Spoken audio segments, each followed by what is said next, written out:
পঞ্চম সিজন শেষ করেছে বাংলাদেশের ক্রিয়েটরদের কাজের স্বীকৃতি দেওয়ার platform Marvel of tomorrow.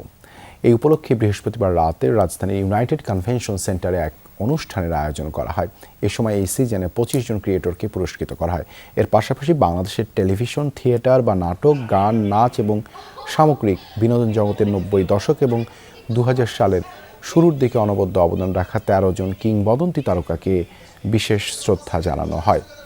Digital জগতের ক্রিয়েটর, বিভিন্ন ব্র্যান্ড, ইন্ডাস্ট্রির নেতৃবৃন্দ, মিডিয়া, প্রফেশনাল, সাংস্কৃতিক আইকন এবং ডিজিটাল কমিউনিটি বা অনলাইন সমাজকে এক করার জন্য আয়োজনটি করা হয়েছে। আয়োজনের মিডিয়া পার্টনার ছিল যমুনা টেলিভিশন।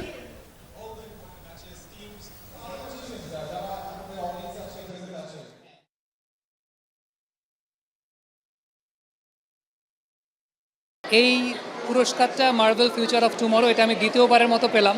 ওয়ার্ল্ড কাপ চলছে, ওয়ার্ল্ড কাপের ভাষায় যদি বলি যে ব্রাজিলের ৫টা স্টার আছে, আর্জেন্টিনার 3টা স্টার আছে। আমিও নেক্সট থেকে এখানে 2টা স্টার লাগিয়ে ঘুরবো কিনা সেটা চিন্তা করছি। প্রথমত মার্ভেলের এই প্রোগ্রামে আমি প্রথমবার আসলাম এবং এত সুন্দর একটা প্রোগ্রাম, এত জমজমাট, এত মানুষের সমাগম, কন্টেন্ট ক্রিয়েটার এবং আমরা যারা মিডিয়াতে কাজ করছি সবাই, সো খুবই ভালো লাগছে।